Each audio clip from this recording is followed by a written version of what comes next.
Hey, welcome back to Mrs. B Reads. We are here with a period 2 class. Hi. Aren't they cute? We're working on Dusty Bowling's Canyon's Edge. Such a good book. And we are on page 56 in the book. You guys are on page 52. All right, everybody with me? Now remember where we left off? What was happening where we last left off, Bella? She had just fell down from the wall and she had scraped her. She's all scraped up. She fell. She was clinging to the wall. She was on that rocky outcropping. Why can't she walk through the canyon and go find her dad, Adriana? Because the ground's all soggy. The ground is too soggy. She can't walk anywhere. So she doesn't know where her dad is. She's all banged up. Here we go. And it's nighttime. Why? I lie back on the rock and watch as the silver sliver of sky, isn't that beautiful? The silver sliver of sky above me turns to black. Because imagine she's in this flat canyon and it's very, very, very narrow. And so when she looks up, she doesn't see the whole great big wide dome of the sky. She just sees a little teeny tiny sliver of it, okay? Above me turns to black, taking all the light in the canyon with it. There's nothing left to do except let my mind wander to places I don't want to visit. It's always the same places, even here and now. Why? There has to be a reason why a person would walk into a restaurant and just start shooting. I need to know the reason so desperately that Dad sent me to Mary. And who's Mary? Her therapist. Good. But Mary still hasn't told me why.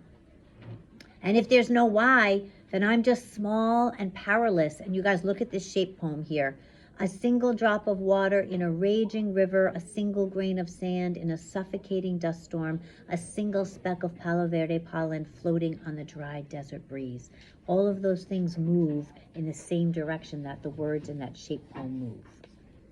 Unanchored, untethered, unpredictable. Unable to see what the future holds, unable to see where I'll land. This is such gorgeous writing. One raging river. Again, we got a shape poem here.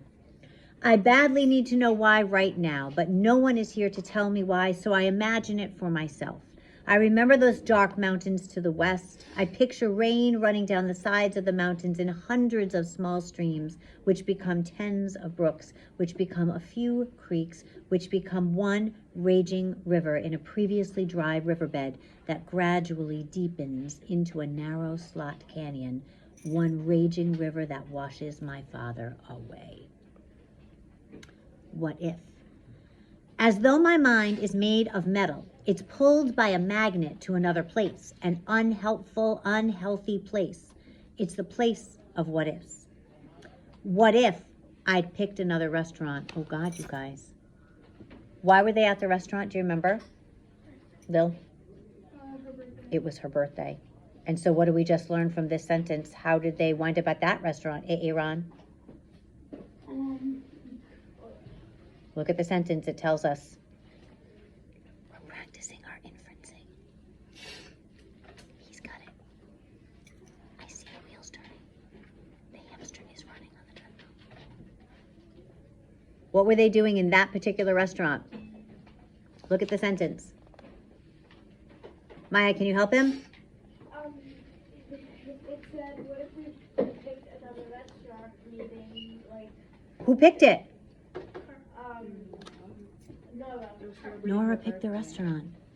Nora picked the restaurant. And what happened at the restaurant? Her mom got shot. Her mom got shot. Oh my gosh, can you imagine that guilt? What if she picked a different restaurant, right? What if she said Greg's rather than Newport Creamery? Do you know what I'm saying? Yeah, that's a local reference. What if we'd sat at a different table? What if we'd gone for lunch instead of dinner? What if it wasn't my birthday? Then Mom would still be here, Dad would still be here, and I wouldn't be here alone at the bottom of a dark canyon. Oh, that is such a heavy chapter. Breathing.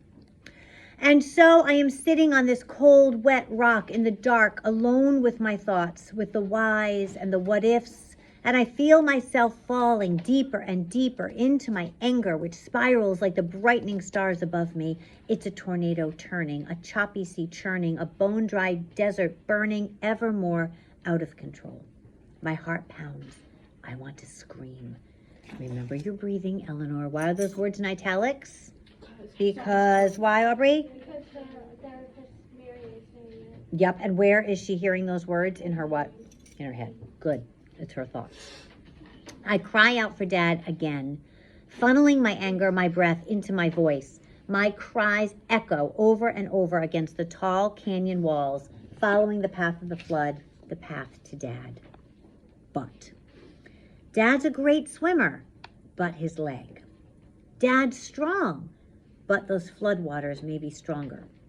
Dad has his backpack, but all that debris, the water so filled with sticks and stones and sludge, could tear it from his body. Dad knows how to survive in the desert, but he's never faced anything like this. I know he's out there somewhere in the dark of this canyon, but is he still alive? Yes, he's alive, and he knows where I am. He'll find me, but I know he can't find me tonight in the dark and the mud.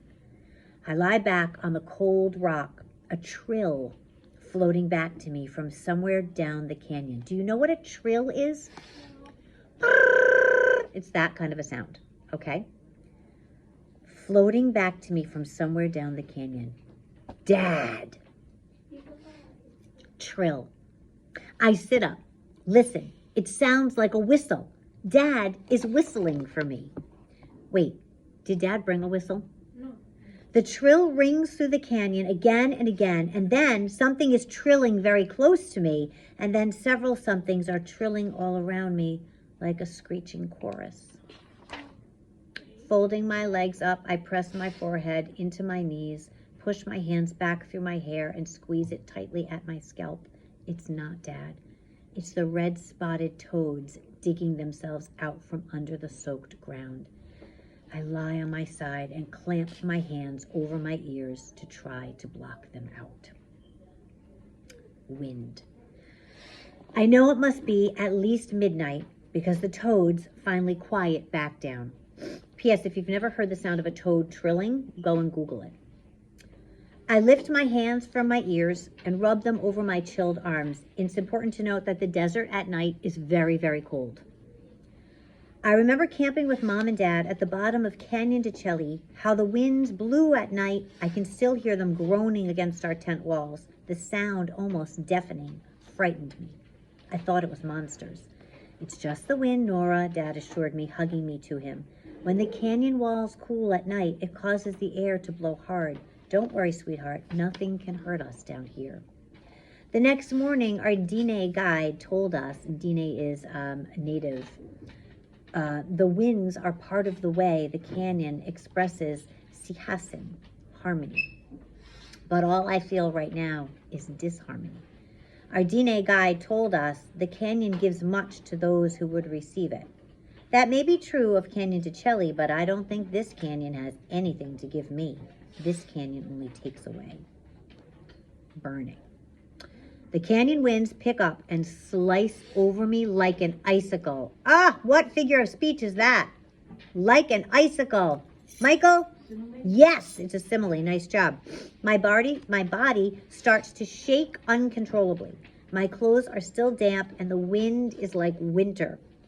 For the 366th night in a row, I wish my mom were here to take me in her arms and comfort me and sing the song she used to sing.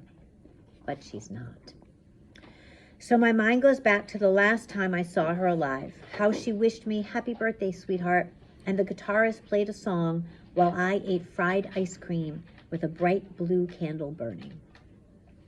Flame. Another mom was there. Sophia Moreno. Just a regular mom, sitting in the booth next to ours. I remember how she and her two little boys had clapped when the server brought out their fajitas, how she had pulled her kids to her to keep them from touching the flame. And so my thoughts keep circling back to fire. Drifting. With nothing but whys and what ifs and burning memories and freezing winds to keep me company, my eyes start to feel as heavy as the boulders the flood washed away like pebbles. How can I possibly sleep when I'm so cold? How can I possibly sleep? How? And it trails off there, so what do you think happened? She fell asleep. Nice job. Nightmare. First come the tremendous booms. My mother, singing to me seconds ago, is shoving me under the table so frantically, so desperately that I bash my head on the edge and her fingers leave bruises on my body. What is happening? Then more booms, and Mom is covered in blood. Dad is screaming, and there are more booms and more blood. I squeeze my eyes shut as I press my cheek to Mom's knee. Then I force my eyes open and turn my head, smearing her blood across my face. I see his lower half from under the table, enormous camouflage legs and boots. I see the tip of his weapon, and then him, slowly, gradually, deliberately bending over to find me under the table. I am frozen. Can't move. Can't scream. Can't breathe. Can't think of anything but I am going to die. This time he'll get to me before the blur of brown legs, Sophia Moreno's legs, when she did what she did. Don't forget to like and subscribe.